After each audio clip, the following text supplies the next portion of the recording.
Chapter 8. Goodbye, Speed Boy. The campers quickly stepped out of their sleeping bags and grabbed flashlights. They beamed them directly on the ponies. The animals were rearing, snorting, and trying to break away from the tethers. Their upper lips were lifted angrily, and now and then one of them would whinny pathetically. One pony lay on the ground. Had it been wounded? Killed? The girls did not dare go near it to find out, since the animals were so agitated. Pop and the boys, however, were trying their best to reassure the ponies with their presence. They talked to them and held the frightened animals tightly by their halters. The three girls could do nothing but aim their flashlights around, hoping to get a glimpse of the person who had disturbed the ponies and fired the shot. For a fraction of a second, Nancy caught sight of a man on the far side of the maddened ponies. He wore a kerchief up to his eyes and had a sombrero pulled low. There was no chance of identifying him. Nancy screamed to Pop and his cowboys nevertheless. "Over there!" She pointed to the place where she had seen the stranger. She ran around the ring of animals and was just in time to see the intruder yank one of the ponies from the group and start to run off with it. "Stop!" she cried. Bess and George, who had followed her, took up the cry. Instead of pausing, the man dashed ahead a few yards, jumped onto the pony's back, and took off at breakneck speed. As long as he stayed within the beams of their flashlights, they could see him slapping the pony's flank hard to make him go even faster. By this time, Range had jumped onto his own horse and gone in pursuit of the thief, urging the animal to race as fast as he could. George did not often show her emotions, but now she was very grim. "Oh, I hope nothing happens to Range," she said. "This is such rough territory to be riding through in the dark. Besides, that man has a gun in a holster. I saw it. He won't mind using it." Nancy patted her friend on the shoulder. "I think Range knows what he's doing," she said. "Please don't worry." The girls walked back to where the other ponies were gradually quieting down. Chuck had managed to calm them. "Good work," Bess called out from the sidelines. Chuck smiled, then hurried off to join Pop Hamilton, who was down on his knees examining the pony that had been shot. The rancher shook his head sadly. "This is Speed Boy, the pony I rode out here. He was a gentleman and a faithful animal to his duties. Speed Boy, I'm sorry you cannot return to the ranch with us, but that villain made an accurate shot and has punctured your leg muscles so you could never walk again." Bess Marvin could stand no more.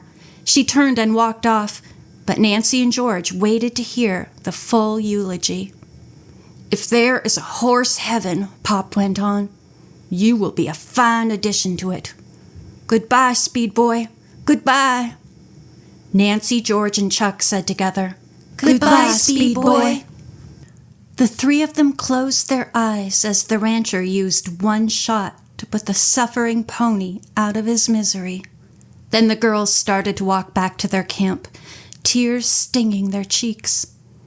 "It's terribly sad and so unnecessary," Nancy said. "But I suppose for Pop it would have been even worse if the thief had shot Major." Pop and Chuck dug a grave for the animal and buried it, tears in their eyes also.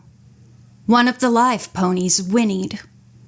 In the distance, they could hear hoofbeats. A short time later, Range rejoined his group. Alongside him was the stolen pony. "Oh, you got him back!" Nancy exclaimed. "I'm so glad. How did you do it?" Range explained that his horse was just on the verge of overtaking the thief when he jumped off and raced toward another man who was astride one horse and holding another. "The thief jumped on and sped off," Range concluded.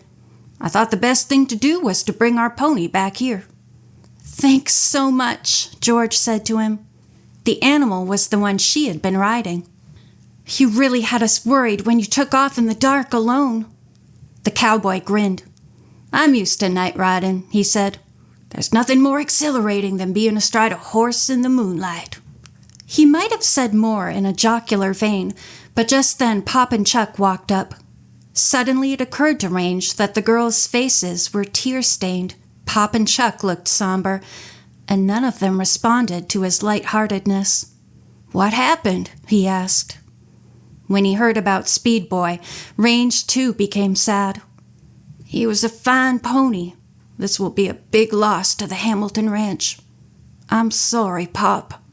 "Thank you," said the rancher. "Also for getting George's pony back. Now I think we should all head for bed." Bess spoke. "Aren't you afraid the thief may return?" "I doubt it," Pop replied. "I think he shot Speed Boy because the pony attacked him. He won't try any more thievery." Range was not so sure of this. He repeated what had happened as he had approached the thief. "So he has not only his one pony, but a companion who also had a mount. The two of them may decide to come back together." "Oh no!" Bess cried out. "You mustn't let them. They might shoot another one of our ponies." They persuaded Pop to set up a watch for the remainder of the night. "It will not be many hours until daybreak," he said. "We would leave before then. You young folks go to sleep, and I'll keep my eye open for that ornery thief." Chuck and Range would not hear of this arrangement. "We'll take turns, same as we did before," Range said. The ranch owner was adamant. He said, "As soon as we get back to the ranch, you boys will have to get to work. Me, now." He smiled a little. "I can take a rest. You get yours now." There was no more conversation, and soon everyone except Pop and Nancy was sound asleep. Nancy snuggled into her sleeping bag, but lay staring up at the sky. She wished she had been able to get a better look at the thief. Who was he? Just a wanderer who stole horses whenever he had a chance? The girl detective put this thought out of her mind. "I have a strong hunch," she told herself, "that he's after bigger stakes than stealing horses. Somehow or other, he's connected with the mystery I'm trying to solve. Oh well, maybe someday I'll find out." She turned over and dozed off. When Pop's cheerful whistle came to awaken the camp, it seemed to her that dawn had arrived very soon. All the girls were bleary-eyed, since they were not used to such early rising hours. The ride to the ranch in the invigorating, clear morning air thoroughly awakened them, however. In a little over 3 hours, they reached the Hamilton Ranch, where an appetizing breakfast awaited them. Bess asked Nancy afterwards if she had made any plans for the girls that day. The young detective shook her head. "I thought I'd work on this silver medal and try to decipher the strange figures on it." Bess and George were eager to help.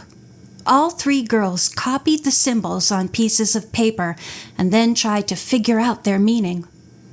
After 20 minutes had gone by with no results, Nancy suddenly snapped her fingers. "I just thought of something," she said. "One of the detective books I was reading had a chapter on handwriting. I recall that in one place it said that the lowest part of the letters in any word or sentence is extremely difficult to figure out. Possibly these queer-looking marks are the bottoms of letters. Let's see what we can make out of them." Once more, the girls went to work. They covered several sheets of paper, trying to evolve full letters out of the symbols. Again, there was a complete silence for a long time. Then suddenly, Bess cried out, excited, "I think the second and third words are bomb site." End of chapter 8.